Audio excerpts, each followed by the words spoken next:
35 miles northeast of Sydney Harbour. It is cold and the skies are inky black. A fragile floatplane stands on the deck of an I-class submarine of the Japanese Imperial Navy. Its single engine is roaring at full revs. As the submarine pitches in a rolling swell and its bow crests the next wave, a powerful charge catapults the floatplane from its launch ramp into the night.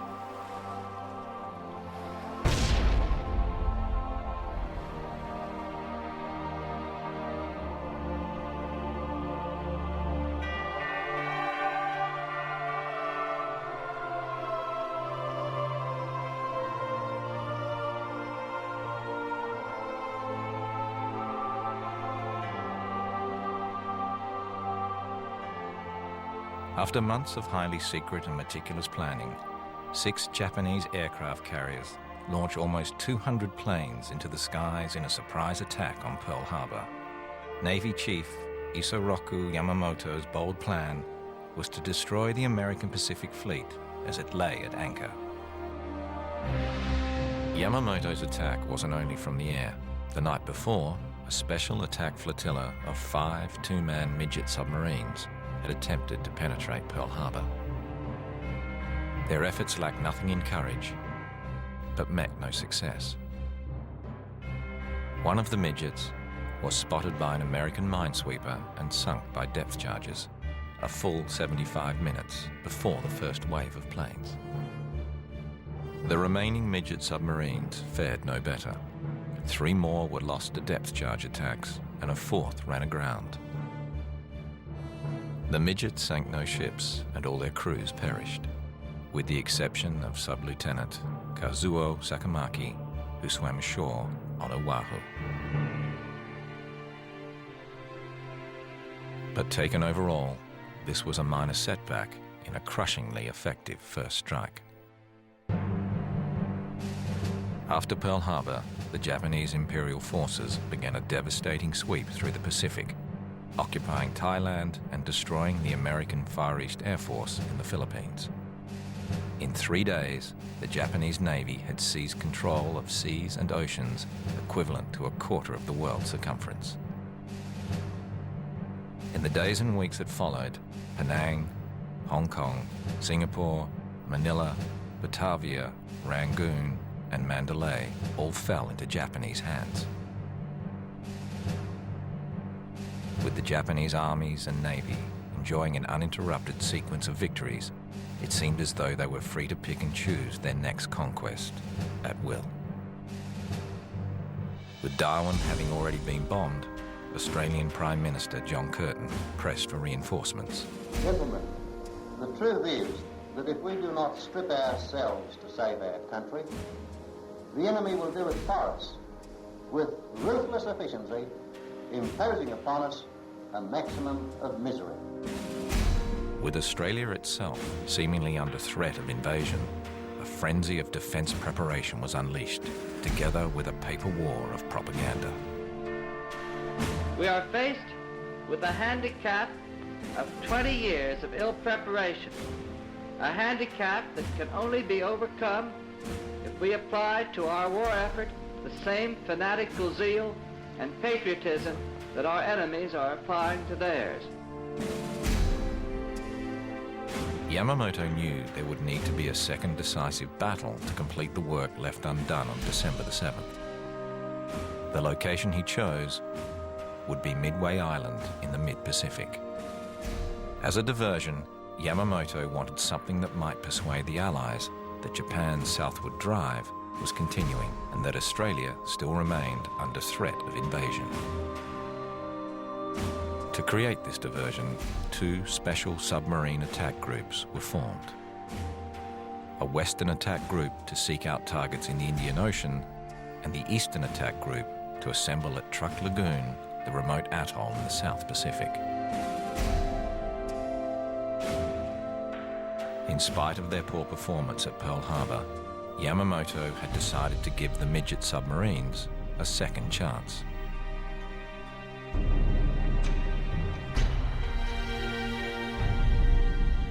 In late April 1942, the commander of the Eastern Attack Group, Captain Hankyu Sasaki, who led the midget submarine forces in Pearl Harbor, began seeking out Allied warships refitting after the Battle of the Coral Sea.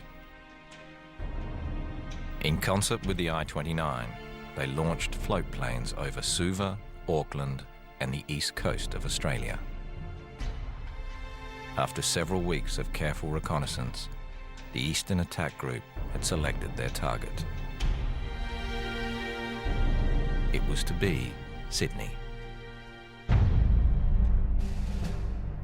我々としてはメインの敵はやはりアメリカだったわけで、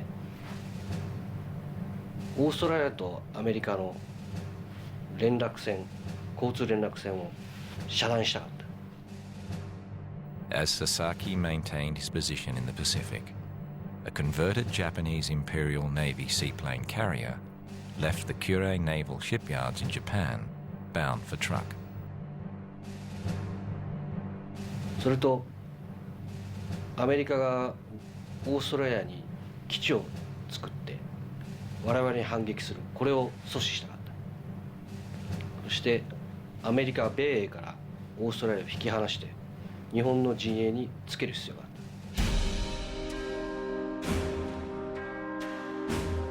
On board the Chiyoda were 8 highly trained submariners who would command and operate the 4 46-ton special submarines stored in her hold. Lieutenant Keiyu Matsuo, 26, was the most senior officer of the 8. In command of the 3 other midgets were Lieutenants Kenshi Chuman, Teiji Yamaki, and Sub-Lieutenant Katsuhisa Ban. The Eastern Attack Squadron was an elite squadron. These people are specially selected for the service, and they specially trained for it as well. So the crews of those midget submarines were amongst the Imperial Japanese Navy's best in terms of their submarine forces, and if you like in today's terms, their special forces. Having lost his close friend in the midget attack on Pearl Harbor, Matsuo was well aware of the fate that might befall him, his crewman Suzuku, and petty officers Takeshi Amori, Shizuka Matsumoto, and Mamoru Ashibe, who would crew the last midget. 特殊潜航艇っていうのはやはりその特殊スペシャルっていうだけありまして、本当に特殊な技術を必要とする、操縦にですね、特殊な技術を必要とする、また相当な精神力あるいは知識を必要とする、ビークルであったというふうに認識します。ですから、その搭乗員の選抜にあたっても優秀な操艦技術を持った、潜水員、クリュー、それから的確な判断力を持った指揮統率能力を持った艇長が選抜されてきたというふうに認識しています。As the Chiyoda continued its course for Truk Lagoon, the 4 remaining I-class submarines, which would form the Eastern Attack Group, were carrying out patrol duties off Port Moresby, when on the 11th of May, they were ordered to return to Japan's major naval base in the Pacific, Truk Lagoon, to collect their cargo of 4 midget submarines and the men who would crew them. Then, disaster. On the last leg of her passage back to Truk, the I-28 was sunk by the US submarine Tautog, with the loss of all 101 hands. On the way to Truk, one of the Japanese submarines was intercepted by an American submarine and attacked and eventually sunk. So that meant that the Japanese had 4 midgets on Truk, but only 3 submarines that could carry them south. The I-28 was the mother submarine assigned to Sub-Lieutenant Ban and Petty Officer Ashibe's midget. With the mother sub lost, there was no option but to leave the 2 men behind on Truk and continue the mission with 3 midget subs alone. As the Eastern Attack Group entered the first night of their mission, the I-24 surfaced to recharge its batteries. Yamaki, in command of the M24, seized this opportunity to perform maintenance within the midget submarine. When, tragically, as his crewman Matsumoto entered the hatch area, a spark ignited compressed gases from the batteries, triggering an explosion, burning Yamaki and blasting Matsumoto from the hatch. The crew searched for Matsumoto all night. His body was never recovered. The mother submarine was obliged to return to Truk. As it happened, the Japanese had the spare midget submarine, and so that was attached to the back, and the I-24 then took off at high speed to catch up with the others heading south to Sydney. With Matsumoto lost, Yamaki understood only too well that in handing over the command of the M24 to Sub-Lieutenant Ban, he was, in all probability, sending a friend to his death.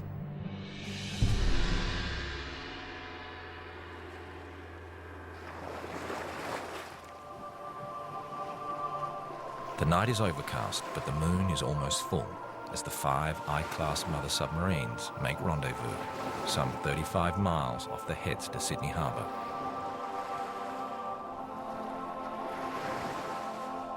Now, it only remained for Flying Warrant Officer Susumu Ito and his navigator and observer Iwasaki to reconfirm the location of warships in Sydney Harbour.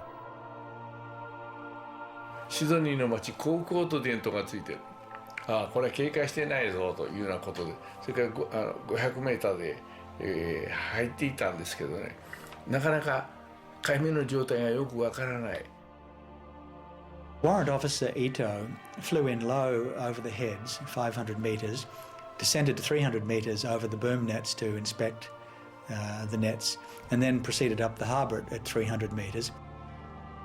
ハーバーブリッジを越して奥の方に入っていって仕方がないからちょっと危ないなと思いながら30メーターまで高度下げちゃった。30メーターだったら軍艦のマストより低いですからね。というのは横から見れば見えるんだと知ってますから。Their float plane is spotted by an artillery battery, who mistakenly identify it as a US Navy Curtiss Seagull scout plane. At least 5 times searchlights picked him up, and on each occasion he managed to climb into the clouds and get away. そうしましたらね、単焦とサーチライトでバーッと照らされましてね、そうしますとサーチライトで照らされると国籍がバレるじゃないですか。しかし日の丸消してるんですよ。明細だけでですね、日の丸とか星条旗とかみんな普通は国の識別が分かるようにしているんですが、わざと消しましてね。He was certainly seen, but nobody seems to have concluded that this was in fact a Japanese plane. And there was some speculation that his aircraft looked rather similar to the float planes that were carried by the USS Chicago. Flying on over Garden Island, Ito finds what he's looking for. A cluster of Allied warships. The jewel in the crown is the Augusta-class heavy cruiser USS Chicago. これならば特殊潜航艇が攻撃するのにまず不足はないなということで高度を上げてといっても500メーターぐらいまでで今度はノースヘッドの方を起点にしてといっても近くですからね潜水艦に戻りかけたんです。Having surveyed the harbour for 50 minutes, Ito is again flying over open sea. 船の方に潜水艦の方に単焦灯をつけてくれるか要求してみようでこの辺だろうというところで単焦灯をつけてほしいという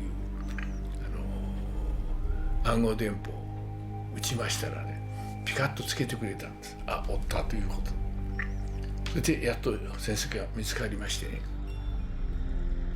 Ito is forced to make a dangerous night landing on a rough swell. 真夜中でも白波がこう立ってるのがよく見えるんですね。あ、これダメだぞ岩崎君っていうようなことで。As Ito's float plane hits the waves, it flips. 気がついたらこれちょうど180度ひっくり返りましてね、私は地球の中心に頭が向いていました。今度浮かないんですよ。ガブガブ水飲むんです。そのうちにまさにグロッキーになろうとした時に潜水艦が近づいてきてロープを投げてくれた。まあね、溺れる者は藁をもつかむようでしょ。ロープ掴んでよかったんですよ。潜水艦まで引き上げてもらいましてね。そしてグロッキーになりながらも、それでもやっぱりね、海軍士官が無様な格好できませんし、みんな見てるでしょ。だから元気出して、直立不動の姿勢で謝って、その頃ですから陛下の飛行機を壊しましてって言ってやるわけですよ。Armed with Ito's reports, Sasaki determines to press ahead with the attack the following night.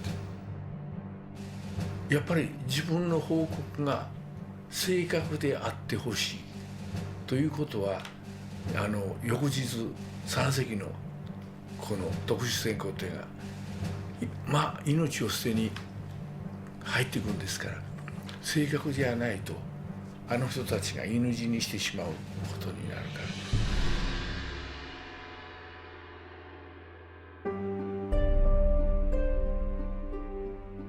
Cruising below the surface at reduced speed, the 5 monster submarines of the Eastern Attack Group are now clustered in a loose formation as they move towards Sydney Heads.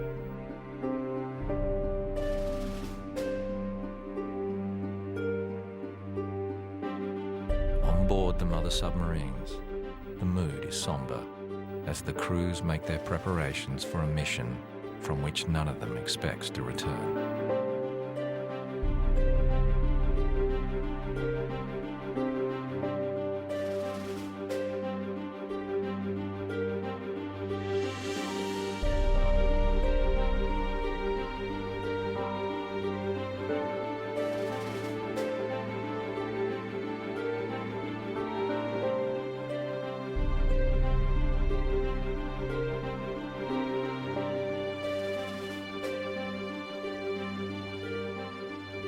Aboard the I-22, Captain Argetta implores Matsuo and his navigator to make every effort to return.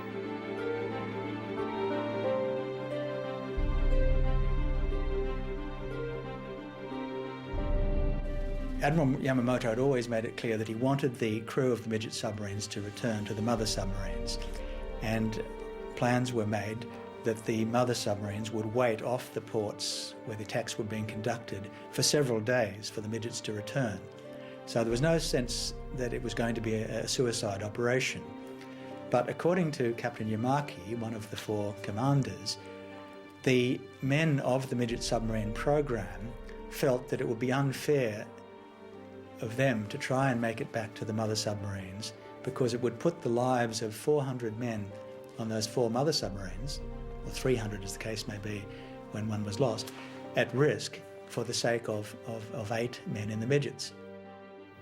基本的にはやはり生きて帰ってくると、生きて母艦に戻るといったのがその作戦の思想であり、その指揮官としても戻ってくることを願って彼らを送り出していったと。ただしやはりこれはこの作戦の性質上、実際に派遣する彼ら、また指揮官の彼らにとっても生還するのはかなり厳しい現実は認識できていたんだろうなと確かに矛盾はありますけど、そういう思いで彼らを売り出していったんだろうなというふうに思ってます。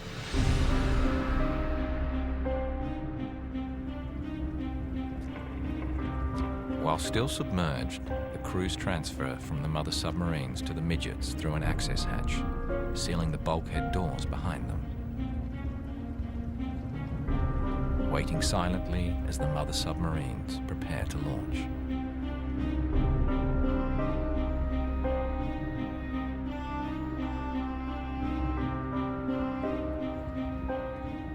The three crews carry with them accurate charts, aerial reconnaissance photographs, and enough rations to sustain them for 1 week.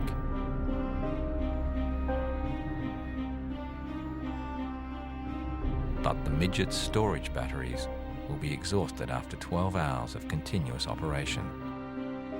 All power will be lost, and the craft will die. The Type A midget may have been a disposable submarine, but it wasn't a kamikaze craft. And the other major limitation of the design, and this was something which was designed in on purpose, was that it ran on batteries and it had a limited range. Now, at a low battery use, a low speed, 5 knots, you could go nearly a couple of 100 kilometres in this submarine. But if you got up to the speed at which perhaps intercepting ships like destroyers might be travelling, maybe 20, 25 knots, then you had 30 odd minutes of power. And that meant that in a battle situation, the submarine could very rapidly be in trouble. At 5:21, Matsuo's craft, the M21, is the first to leave its mother submarine. The idea was that the submarine would be launched, had the capacity to move up and attack an enemy vessel, and following that could return to Japanese forces. At that stage the crew would be rescued. It wasn't really intended that the submarine could be recovered. It couldn't be recharged, it was battery powered, so the idea was to use the submarine to deliver the crew back to safety. It's an unusual idea of a weapon. There were experiments in fleet submarines during the First World War, and during the Second World War other nations did work on midget submarines, but the Japanese Type A is quite a substantial vessel. It's 23 metres long, 46 tonnes. It's a serious ship, and as a result it's really quite unlike any of the other midget submarines designed and used during the Second World War. Tuman's M14 follows 7 minutes later. In the control cabin, that 2 metre wide cylinder is only a bit over 2 metres long before you hit a bulkhead at each end, a watertight bulkhead.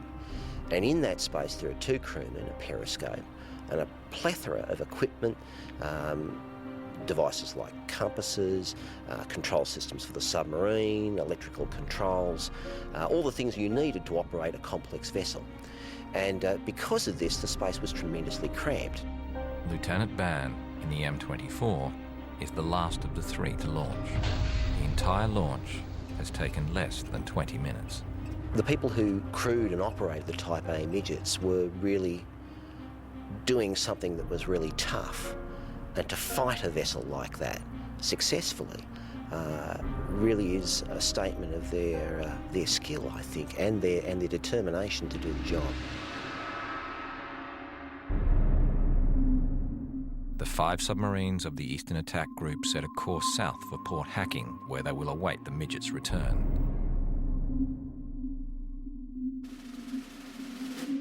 Through darkening skies, the sweep of the Macquarie Light on outer South Head is already visible. Ahead of them lies 8 miles of open ocean.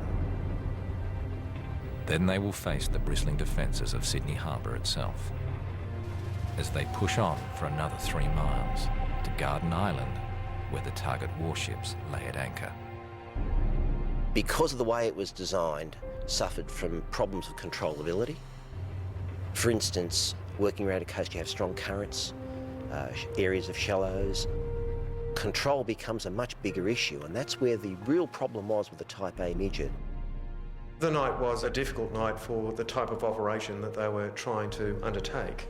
poor weather in terms of wind and chop, an unfamiliar harbour, no matter how much preparation, when you're actually in there doing the job that you need to do.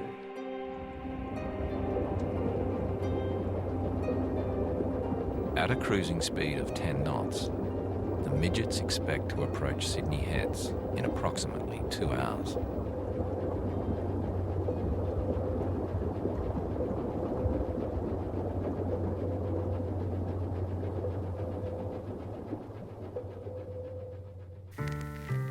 But boxing is my subject. To make a good boxer, you must have a good right hand, you see. The gentleman is talking to you. Whilst the crews of the Chicago and Perkins enjoy shore leave, Captain H.D. Bode of the USS Chicago and a party of his senior officers are being entertained at Tresco, the harbour mansion of Rear Admiral Gerard Muirhead Gould, commander of Sydney's harbour defence. Well, Rear Admiral Muirhead Gould had a fairly distinguished record, as you would expect, to reach that rank. But he'd had health problems and he'd been sent out to Australia because he was considered not fit for sea duty anymore. And that's why he was the commander of Sydney Port, which was traditionally a command that was given to someone prior to their retirement. Muirhead Gould, 53, is an Englishman on loan from the Royal Navy and is himself an ex-submariner from World War I.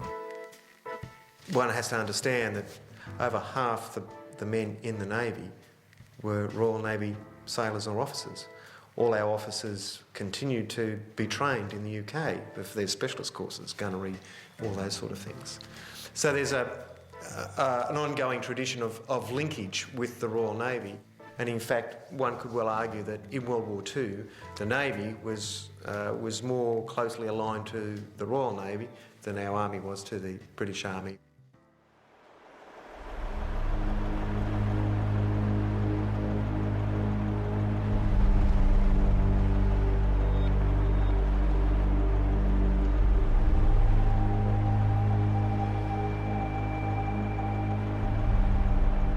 Further north, Sydney Harbour.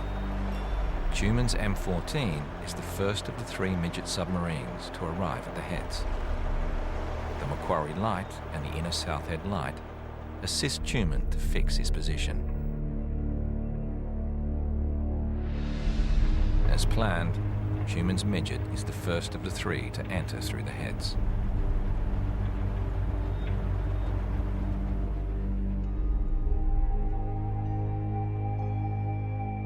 The early warning of a vessel's approach is provided by 6 magnetised indicator loops, strung across the seabed spanning the entrance to the outer harbour, with another 2 loops inside.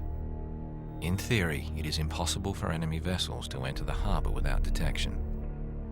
The preparations consisted of 2 types of defences, a magnetic loop and the construction of a boom from Middlehead over to where Nilsson's Park currently is at the moment. Anyone trying to attempt to enter the harbour underwater would be snagged in this heavy cross-hatched chain and timber. The construction of the boom commenced in February 1942 and was still under construction by the end of May 1942. On the day of the attack, 2 of the outer loops are out of order. Signatures from the midgets are only ever obtained from one of the 2 inner loops, loop number 12. In a strategy for which the crews have been specifically trained, Tuman waits for a Manly ferry and then tucks himself inside its wake. Both vessels cross the indicator loop together at 8:01 p.m. The midget submarine signature goes unnoticed. You'd have to say that up till when they got to the boom, the attack was going well. Hadn't been detected. There was no reaction from our forces to them. Having successfully negotiated the gate and with the inner harbour now open before him, Tuman makes a fateful decision. He charts a course down the inside length of the boom toward the western gate. The eastern channel is narrow and requires precise navigation. Larger shipping only enter or leave the harbour through the deeper western channel. One theory suggests that Tuman's mission, as the first of the midgets into the harbour, was to sink a vessel in the vicinity of the western gate, effectively closing the harbour. In any event, it was a catastrophic decision. Within minutes, Tuman's midget is captured by the strong current and thrown against the torpedo boom, where it snares in the still mesh. Less than 15 minutes after entering Sydney Harbour, the M14 situation has become desperate. The midget is spiked in a spider's web of steel. Tuman and Amori are helplessly trapped and just moments away from discovery. Maritime Services Board watchman James Cargill is on duty at the punt alongside the western gate. Cargill sees an object caught in the boom net and decides to investigate. The object resembles nothing Cargill has ever seen before. Concerned, Cargill reports his findings to Sub-Lieutenant Harold Ayres, captain of the Euroma and commander of the 2 patrol boats on duty that night. I went on watch at 8 o'clock at night, 2000.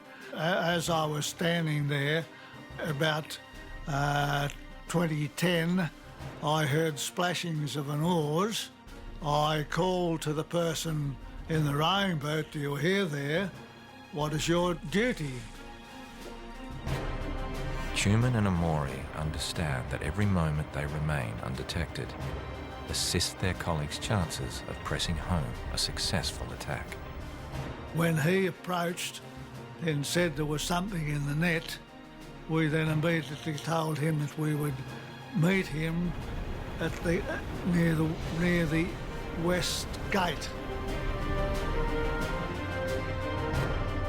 The second of the subs, Band's M24, is about to cross the magnetic indicator loop. For the second time that night, a midget submarine positions itself in the wake of a Manly ferry and crosses the loop undetected. Over the course of the next hour, Ayres makes many attempts to radio the finding to naval intelligence. We tried for some time, both on wireless and Aldous to Watson's depot and the wireless to Garden Island, but we could never get any answer back. The initial reaction to the reports of submarine in the harbour was slow, but that's because more due to the communications of the age rather than anyone not doing the right thing in terms of trying to get the message out. Owing to the fact that there was only 10 feet of water, we could not approach closely to the net. Drawing 3 feet of water, the Euroma's ASDEC underwater detection equipment placed beneath the hull accounts for another 4. As we looked, we could more or less see there was something there in a shape. But the shape looked so big, it seemed to be that it could have been something like a mine. But owing to the fact that all you could see were this black thing sticking up in the air, in no way did we think it was a submarine, because all we could see was the forward part sticking in the air. Finally, Ayres gets through to Garden Island and reports the presence of a suspicious object. As the Lolita stands off, he is ordered to close and provide a full description. However, is reluctant to put the Euroma's ASDEC equipment at risk. So we said to Mr. Cargill, would he like to take the stoker so that he could recognise it and come back, and then we knew exactly what it was. So they very leisurely rowed towards the Article. As he does so, Ban, in the M24, passes unnoticed through the eastern gate, entering the inner harbour. Cargill, accompanied by a stoker, engine mechanic Bill Nangle approach within an oar's length of the M14. For the first time that night, the conning tower of the M14 has become visible. Bill Nangle realises that the mystery object is a submarine, a baby submarine. And then you could hear the O's when they seen the object, and the rowing boat immediately turned round and come back like a speedboat as fast as they could, and all they're saying, it's a submarine, it's a submarine. Ayres confirms the presence of the submarine to Garden Island and requests permission to open fire. But on the Lolita, Captain Herbert Tubby Anderson has already decided to close in and release the first of his depth charges. Lolita's depth charge is set to explode at too great a depth. It comes to rest harmlessly on the harbour bed. Truman and Amori, realising they have been identified, brace as Anderson launches another, with the same result. At Tresco, Captain Bode and his officers are already making their way back to the Chicago when Muirhead Gould receives news of a submarine at the Western Gate. Admiral Muirhead Gould took some time to take action. It wasn't until 10:27 that night that he ordered the general alarm, and he also gave instructions that all shipping was to continue moving about the harbour ferries and so on were to keep going. As the alarm goes out, Tubby Anderson on the Lolita is preparing to launch a third depth charge. The submariners Truman and Amori know there can be no escape from the port's defenders.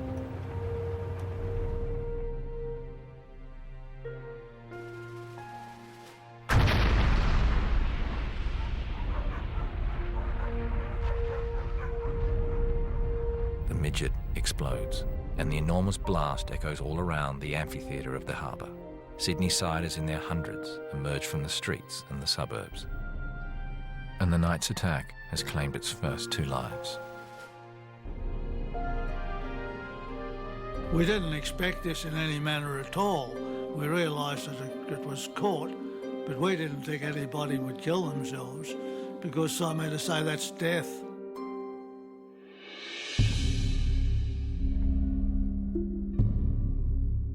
In the inner harbour, Ban and Ashibe, in the M24, continue their course towards Garden Island.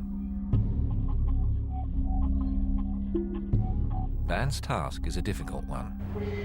Like his colleagues at Pearl Harbor, he too has problems holding his craft at periscope depth.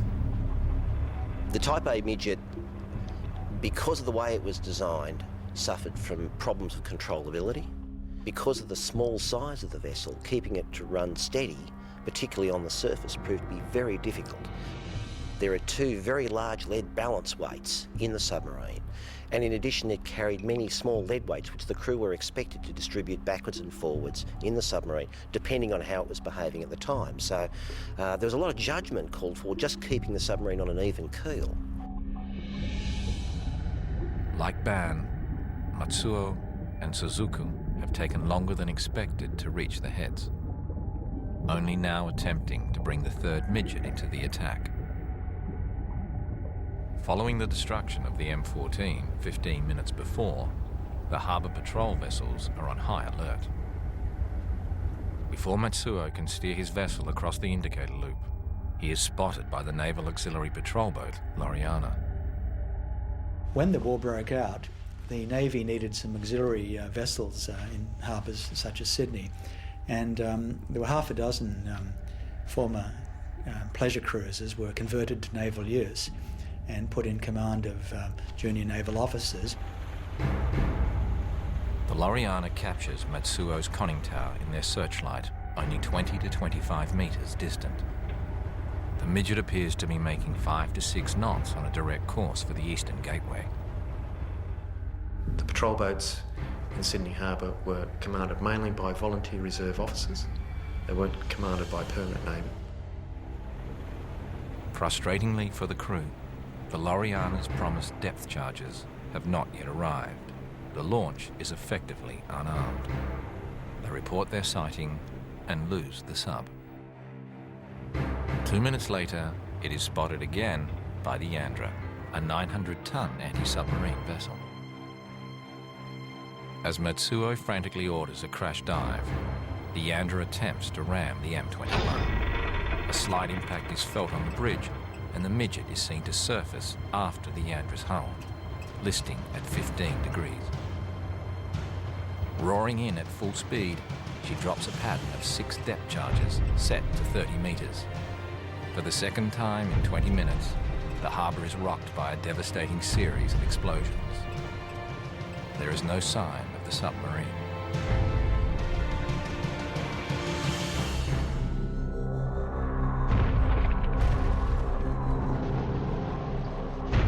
At almost exactly the same moment, having navigated the inner harbour and located the assembled warships, Band sights the USS Chicago at anchor through his periscope 500 yards off the Chicago starboard quarter. It is a sitting duck.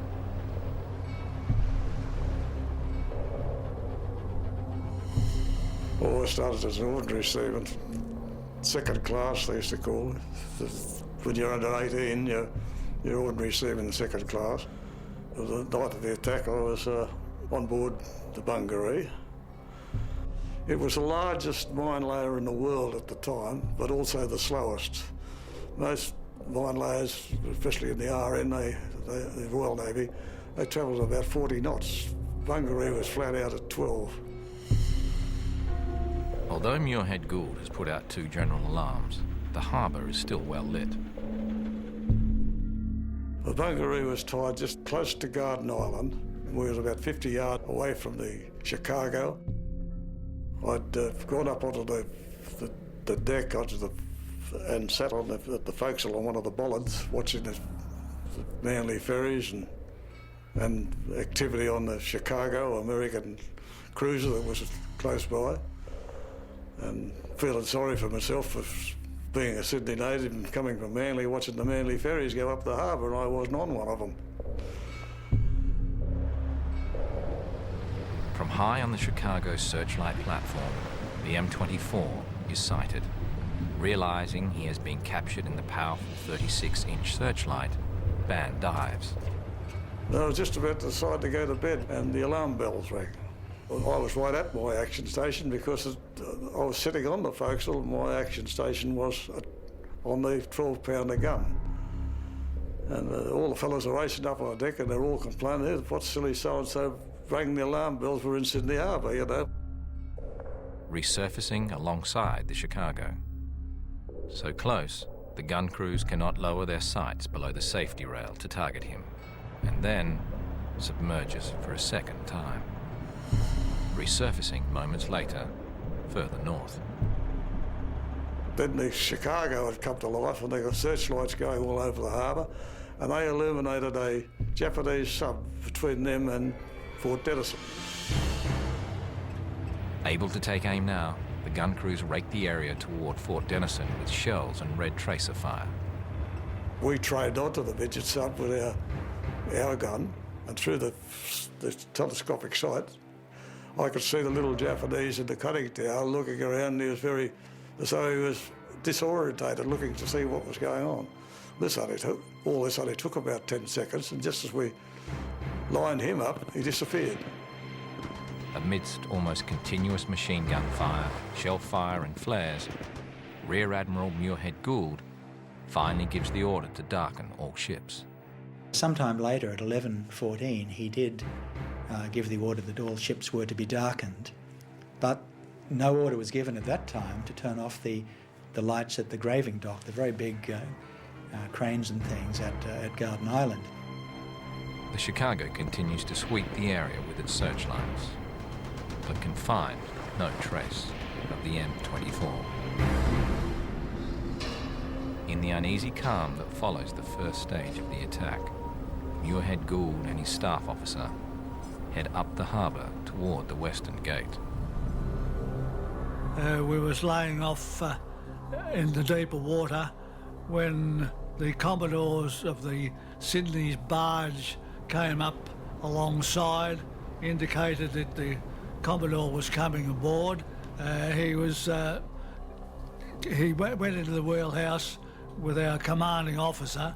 The commanding officer was telling the Commodore about what has happened in the net and the submarine blowing itself up. With Tuman's sub now lying at the bottom of the harbour, there is little for the Rear Admiral to see. Some of those Australian naval members he spoke to that night suggest that his manner was rather facetious and offhand and tending to be a bit sceptical about claims that there were Japanese submarines in the harbour. As he makes his personal inspection of the scene, the floodlights on the huge graving dock at Garden Island remain lit, backlighting the Chicago from end to end.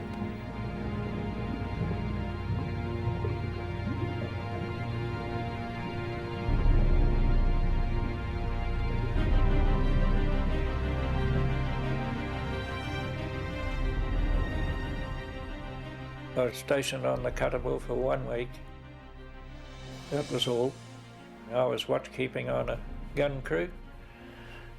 Not that I knew anything or had anything to do with the gun, but it was to give them a break for a tea break or something. They had to have somebody there to do it, so they used us, any ratings that were living on the Kuttabul, and that was, I suppose, to get you food and lodgings. As sightings of Japanese submarines are continually transmitted to the Garden Island Operations Room, reports of the events unfolding in Sydney Harbour have not yet made it aboard the HMAS Kuttabul, a converted sea ferry used to house naval ratings and tied to the wharf on Garden Island. I was given sentry duty on Kuttabul steps where the vessel was actually moored. I'd started my shift from 8 o'clock until 12 o'clock at night, but when 12 o'clock came, my relief didn't turn up, and I waited for him for a while because I was on a 4-hour, 4 off, 4 hours on and 4 hours off shifts, watches, and about 12:15, I ran from where I was onto the Kuttabul. I knew where he slept, and I went and woke him up, and I ran back and I waited for him to come down. He came down about 12:25, and fortunately said something that was to eventually save my life. BAB positions the M24 in readiness for the assault on the USS Chicago. At this very moment, the lights silhouetting their chosen target are extinguished. And he said, "Sleep in my hammock." So I went onto the Kuttabul and went up onto the upper deck and got into his hammock. But I'd taken my shoes off, my boots off, and I settled back in it, and I actually dozed off in the short time there. With the loss of visual assistance, BAN's ability to accurately target the Chicago has severely diminished. I was supposed to be woken at 11:45 to be on watch at midnight. But the guy didn't turn up, did he? I was thinking about getting up and getting onto my watch because I knew the bloke at the gun would be looking at his watch and wondering where on earth his shift was.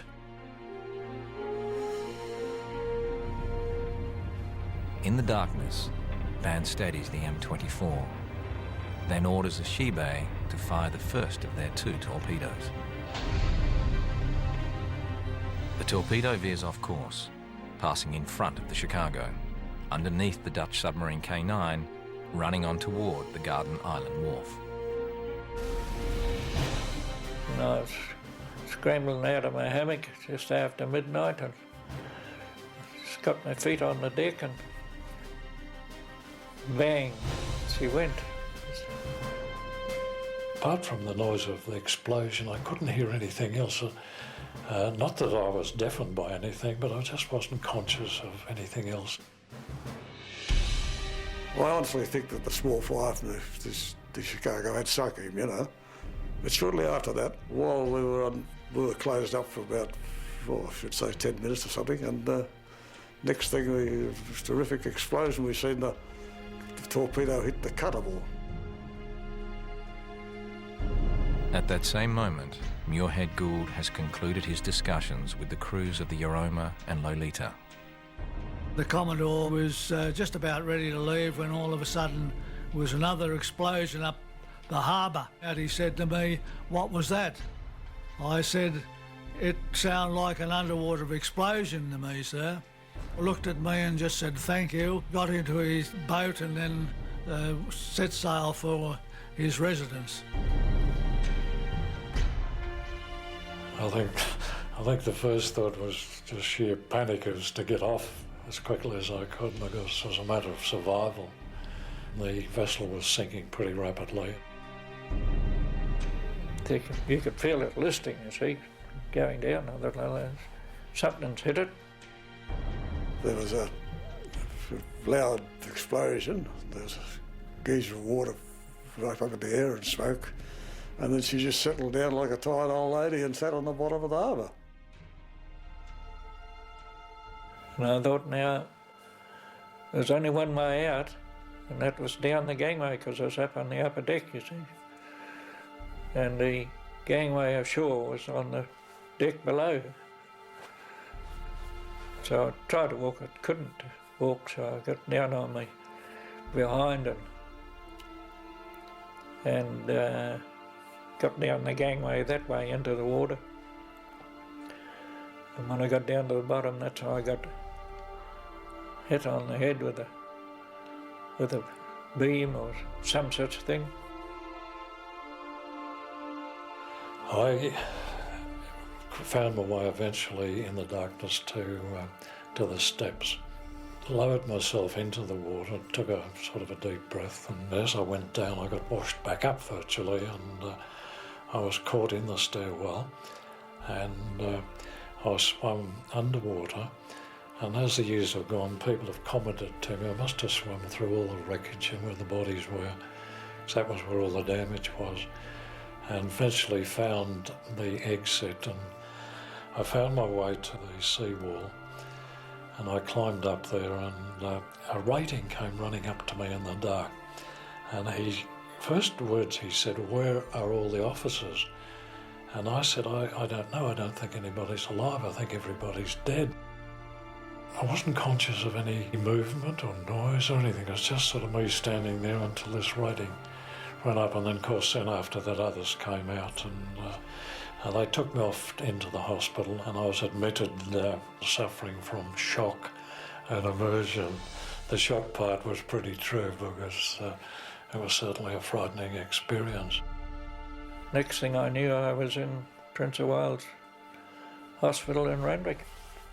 I opened my eyes, and on the wall was a clock, and it had 3 o'clock on it. It was at that stage that the surgeon commander was leaning over me and saying, "They got to come off.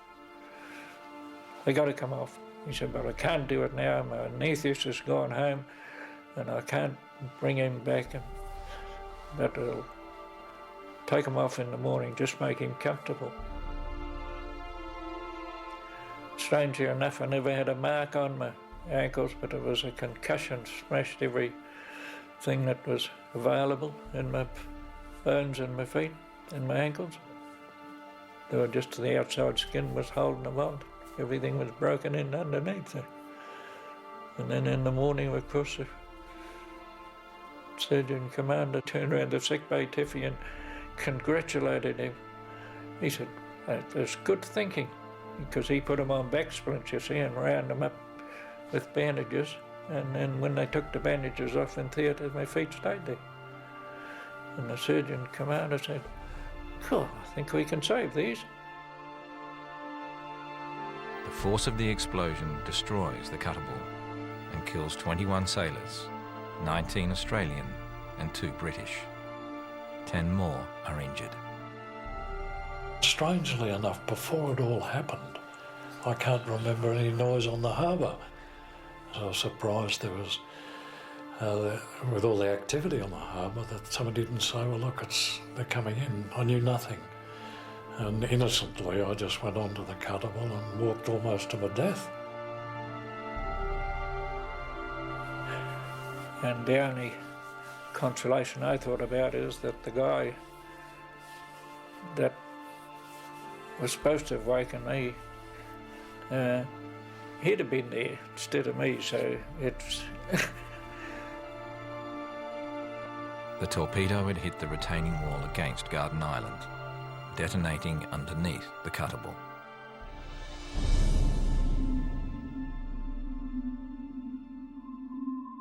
The Type 97 torpedo is a little smaller than the usual torpedoes carried by Japanese submarines. It has a different method of propulsion. The Type 97 is innovative in that it has an oxygen-based propulsion system.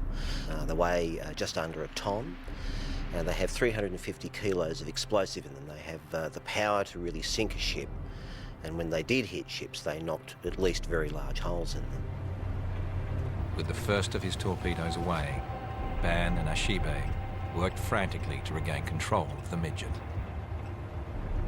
Now, if you fired the torpedoes, instantly the tube was open to the sea and a massive amount of seawater flowed in, and the submarine was immediately out of trim, much heavier at the nose than it had been before. Now, in control, Ban releases his second and final torpedo. Again, the shot goes wide. And the torpedo passed between the Chicago's stern and our bow. Whether or not it fired at the Chicago, whether it fired us and missed both, I don't know. The torpedo runs aground on rocks at Garden Island and this time fails to explode. The harbour defence craft immediately launch intensive patrols. Well, naturally, being trained, we followed the wake to see if we see who fired the torpedo. Well, at the end of that, we didn't see anybody. Eluding the defences, Ban and Ashibe are able to slip away. Something swung that torpedo shot offline that Ban was able to make. He had a great target, he was in exactly the right position, he'd spent a lot of time getting there, and the torpedo, which is a good torpedo, misses, and I suspect it was because of this effect of the water currents within the harbour on a vessel this small.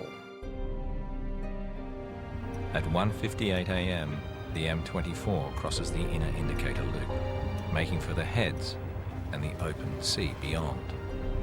In anticipation for their return, the flotilla of mother submarines will wait off Port Hacking for 3 more days. Yet the M24 is never seen again.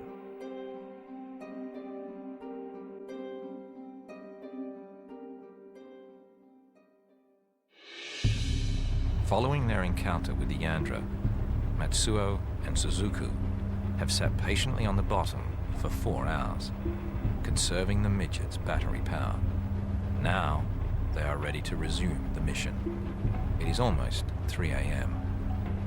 Whether by chance or design, Matsuo brings the M21 to the surface at the same moment the Chicago was passing South Head, on her way to what Captain Bode assumes will be the greater safety of the open ocean. The Chicago sights Matsuo's periscope almost alongside and sends off a submarine entering harbour signal. A minute later, an inward crossing is recorded on the indicator loop. Matsuo successfully negotiates the entrance to the boom gate and enters the inner harbour. 2 more of the Hollywood fleet of converted pleasure cruisers, Steady Hour and Sea Mist, have now been ordered to patrol for submarines between Bradley's Head and the boom defence. They are joined by their sister ship, Yaroma. We did get a ping on a submarine, and seeing it was nearer to the outer part of the harbour, we did move up and down the seaside so we could send the submarine further up the harbour, because we were acting in another area at the time, and we chased it up towards Taylor Bay.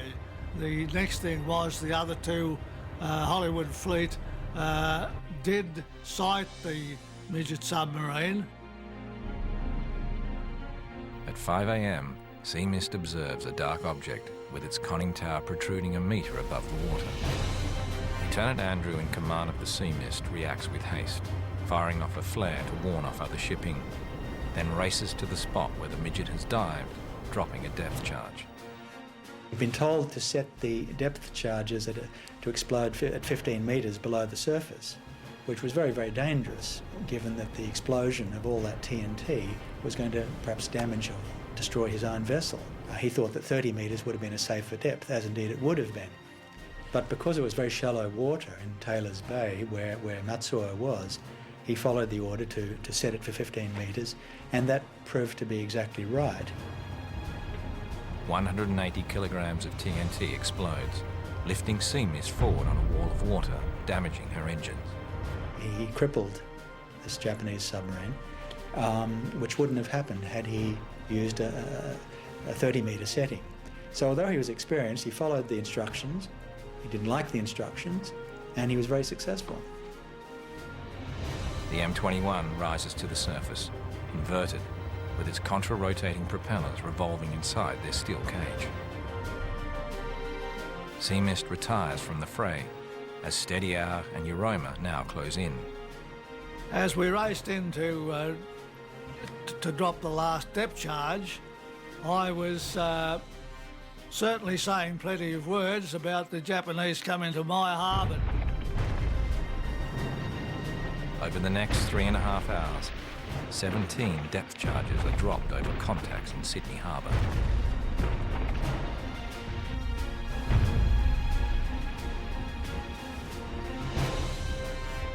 In the deceptive period of twilight and shadow-born illusion of a growing dawn, it is thought that Matsuo and Suzuku took their own lives.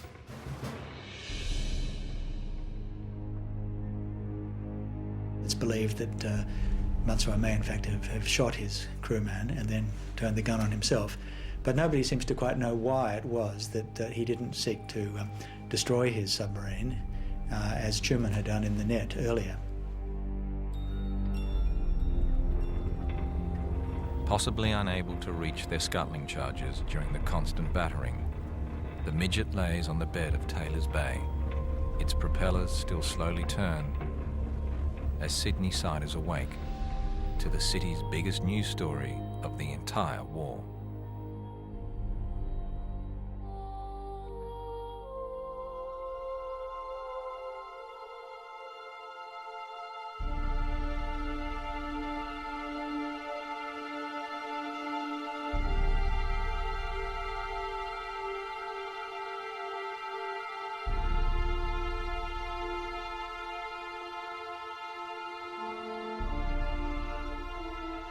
As the Kuttabul rests in the still waters of Sydney Harbour, her 21 dead are buried.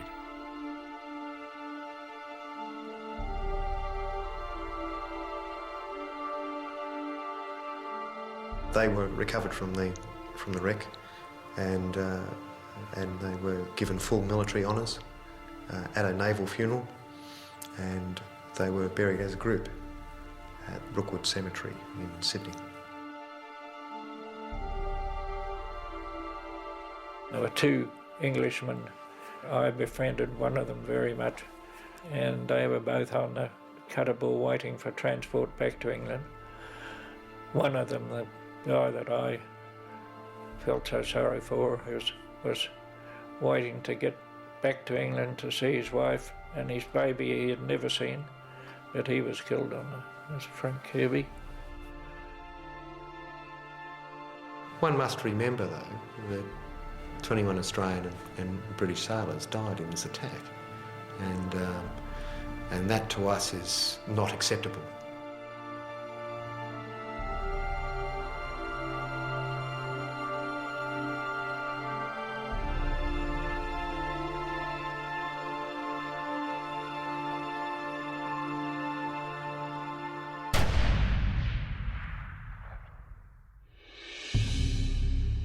As days pass, hope to recover the submariners is fading. やっぱりですね、この特殊潜航艇の攻撃というのは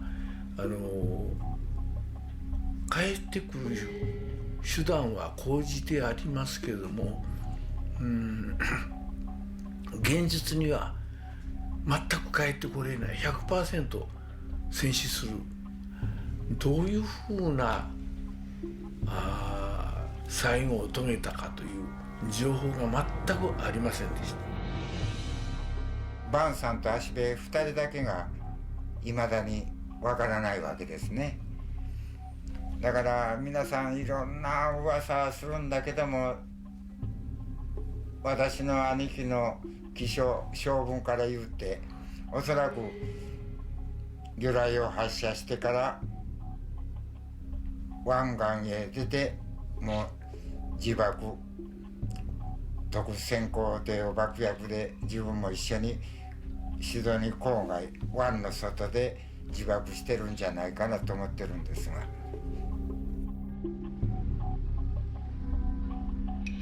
Accordingly, after their 3-day vigil, the 5I-class submarines broke formation.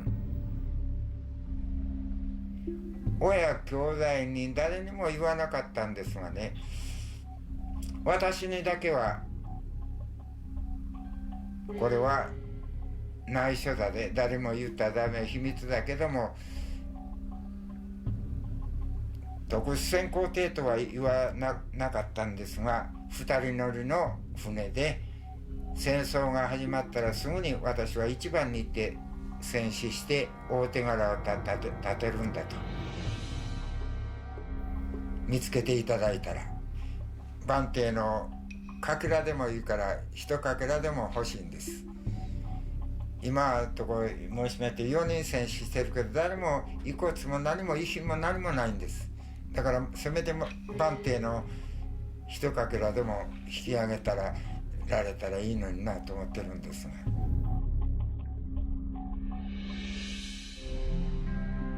The operation to salvage the submarines began 7 days later.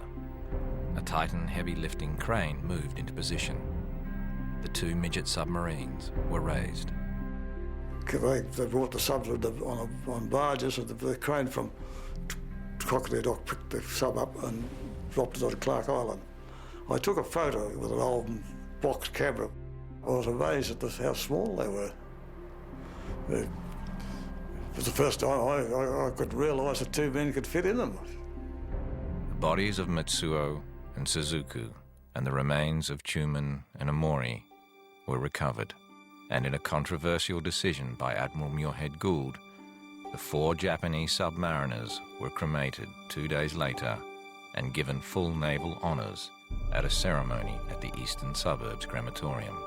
The scene is one of quiet simplicity, the occasion of the cremation of 4 brave men who have died for their country.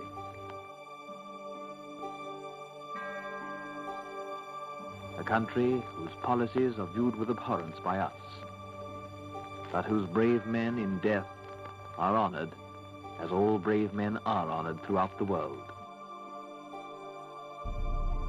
先に第1回特別攻撃隊指揮官好きとして、さらにこの度はマル指揮官として光栄ある任務に就く男子の本会、これに優るものなし。The caskets of the Japanese naval men are being slowly carried between the ranks of the naval party. 顧みれば生を受けて26年、ひとときもご両親様のお心を案じ立てまつる暇もなく、発るこの度のありがたき任務について、私最後の孝行とお褒めくださりたく候。The firing party has followed the caskets to the cremation chapel. Slowly, slowly and with measured tread, the caskets are now being carried up the aisle of the chapel. 何とぞ心に、何ら心に残ることもなく、知る身を感謝しつつ、ご両親様のご長命と皆様のご幸福を祈ってお別れ申し上げ候。5月27日、KY。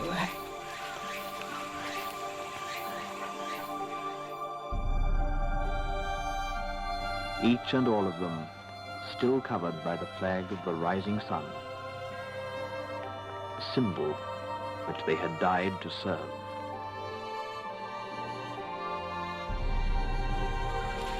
道場の鈴木正夫上等兵は私の最も信頼する幹部下にて誠に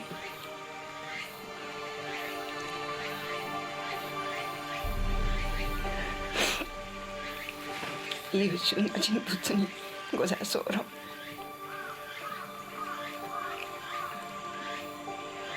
兵装のご両親様には誠に申し訳なく次第。父上様お尋ねの上よろしくお伝えくださりたく候。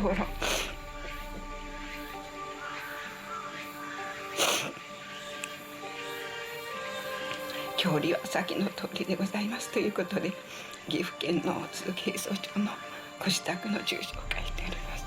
以上です。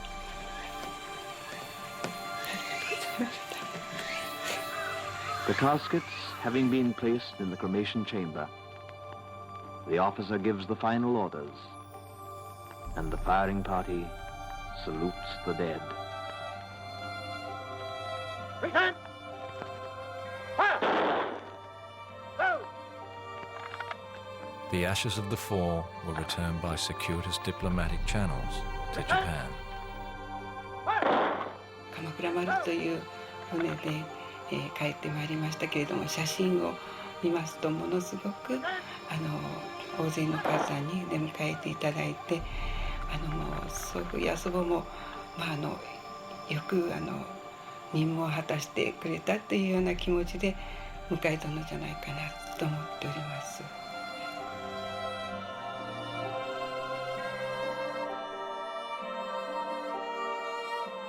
It was criticised by some in Australia at the time, but not by many. There was a sense that, well, that was an honourable thing to do, a decent thing to do. Muirhead Gould defended the decision in a radio broadcast. I have been criticised for having accorded these men military honours. Theirs was a courage which is not the property or the tradition or the heritage of any one nation. It is the courage shared by the brave men of our own countries as well as of the enemy. And however horrible war and its results may be, it is a courage which is recognized and universally admired. These men were patriots of the highest order. How many of us are really prepared to make 1,000th of the sacrifice that these men have made?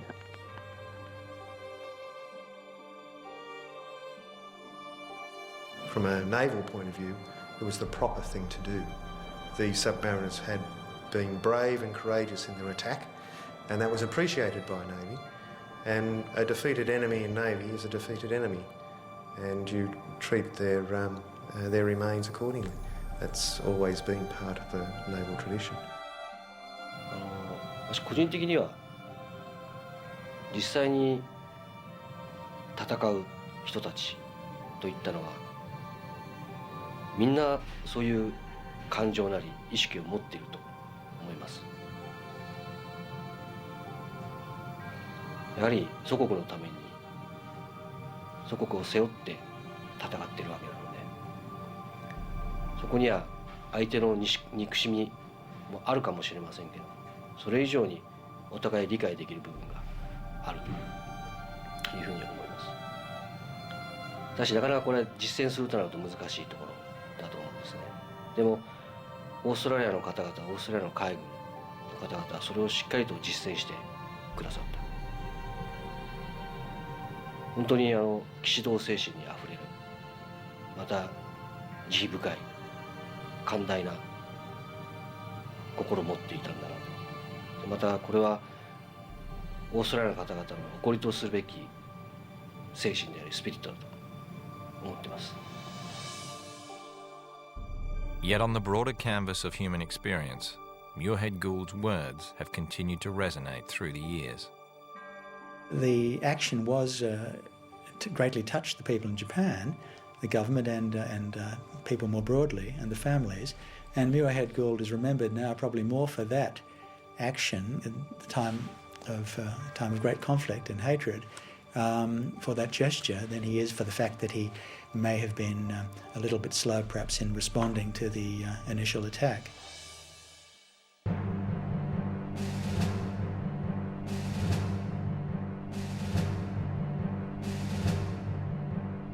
Unaware of the preparations, the I-24 surfaced the night before the service being held for those they had lost.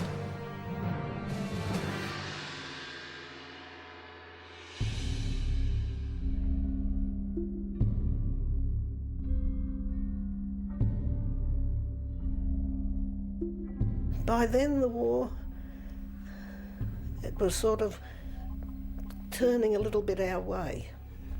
And of course the government had done all sorts of stupid things. They blew up the big concrete pillars on Bondi Beach, and a lot of that had stopped them. And they put tank traps on the way to Palm Beach. But as John said, with 13,000 miles around Australia of beaches and things, they didn't have to come to Bondi Beach if they wanted to land. It was silly. On Monday, the 8th of June, she turned her heavy deck gun onto Sydney herself and prepared to shell. I was 25 and I was living at Balfour Road, Rose Bay. Well, the night of the shelling, we'd just got home from visiting my husband's parents at Mossman. And my husband was very tired. He was working terrific hours at the airbase. So we fell into bed and he went to sleep straight away, but I didn't. And I suddenly heard this woof noise and then whoosh. I'm like, woof, whoosh. And I said, John, listen. I've never heard the guns make that noise on the golf links. Listen, John. And it was woof, whoosh. And this went on, and all of a sudden, woof, whoosh, and then beep, bang. Oh. Captain Hanabasa, who was the commander of the I-24, the submarine which had brought Barnes' midget to Sydney, was about 9 miles south by southeast off Sydney Heads, and he opened fire with his 5.5-inch gun. Oh, I think that's submariners being submariners. They had the ability to do so. They didn't feel any threat in terms of anti-submarine forces being deployed against them. So surfacing off Sydney or Newcastle at night, manning a 4-inch gun and firing off some shells at the enemy would seem to be an appropriate thing to do if you had a quiet time in the mid-watch. And that's probably why they did it. Well, I took a flying leap from my bed and I don't think I touched the floor in between. And we grabbed the first aid box, we shot down to the air raid shelter, picking up bedclothes on the way because Marge Martin had picked Judith out of the cot, bedclothes and all. She was very frightened. So would I have been if I'd had a little child like that. But we were at the back of the flats, so we didn't take the full blast. The flats in the front took the full blast. And John said, I think we'd better go and see if anyone's been hurt. And he went next door and he found a young couple hiding under the bedclothes, shaking, and the pieces of shrapnel had come through the double brick wall, hit the other walls, hit different things, hit the stove, made a lot of damage. And then I went back out to the air raid shelter and Mrs. Bauer had come down, spread the rug out, and I went to sit down and she said, you can't sit there, Ethel. That's for the mothers and babies. So, anyway, about half an hour after, the air raid siren went off. And the air raid wardens started coming around. But I said to my husband, aren't you supposed to go down and see that the big Shell 24, the big refuelling barge, is taken to safety? He said, Ethel, I've got 50,000 gallons of high-octane spirit down there in my tanks. He said, if a shell hits it, all Rose Bay's going up. He said, I'm no bloody hero. I'm not going down there to sit on top of it. That was that.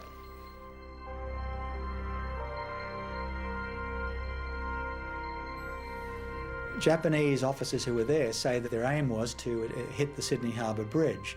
Now, it's not entirely clear what a few shells from a Japanese submarine, what damage that could do to the harbour bridge.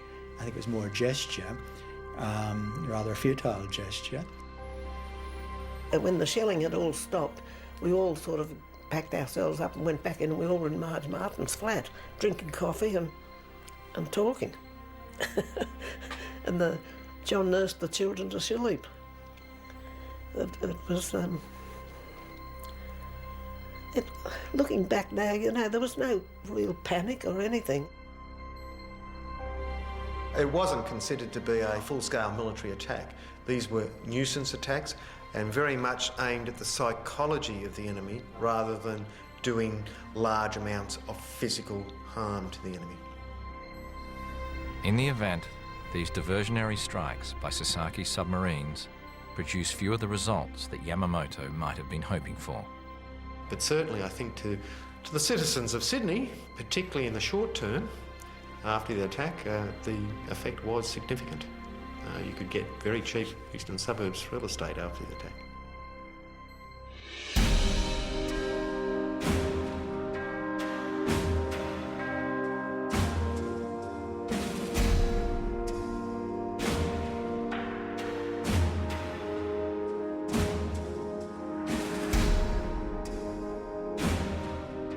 In some respects, the midget's raid on Sydney Harbour can be seen as an opening salvo in the most decisive battle of the Pacific War. Midway. A battle that would see the Japanese advance through the Pacific reach its zenith.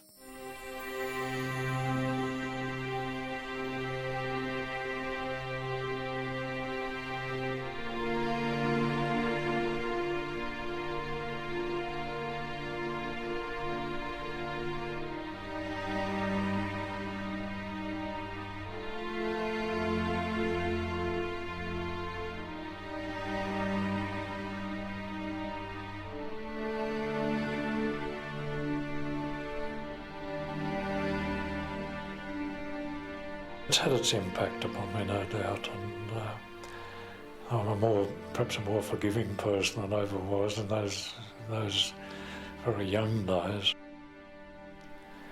But it has affected me, no doubt. I'm just a grateful man that I got through what others died in. Yeah.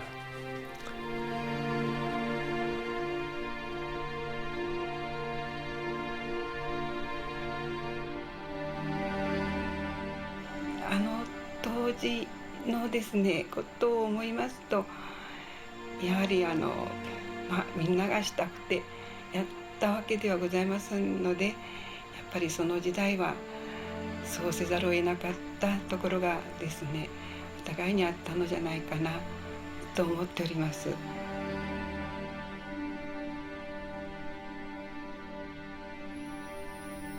They were 6 very, very brave people, and I take my hat off to them. They were fine sailors, and all they thought was that they were doing something for their own country. And we've felt the same about our country, I should think.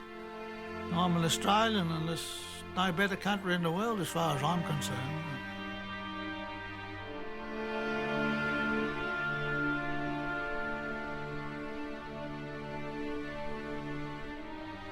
Now, 非常に平和で文化的な生活をできてますし、こんな立派な世になるとは毛頭考えてませんでした。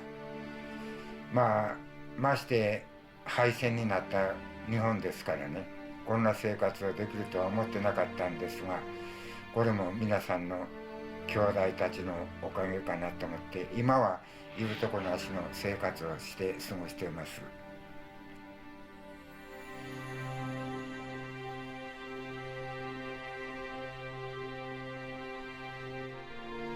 I think people recognised the fact that they were very brave too. Even though they were the enemy, you can recognise bravery when you see it. Although there was great sorrow over the Kuttabul being hit and the young cadets all being killed. That was very sad.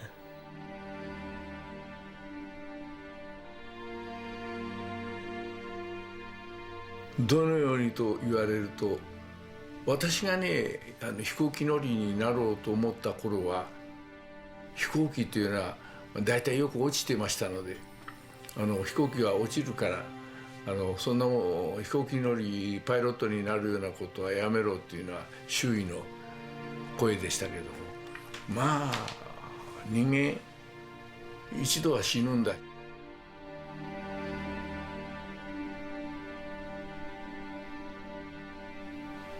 My mother, who was a gallant soul, she pulled me aside and she said, "Look, Colin, you've got to learn to forgive." And I said, "I can forgive anything, Mother, but I can't forget." And there's a vast difference. And I still maintain that the day you forget anything, you might as well give up. You can forgive a lot of things, but you can never forget.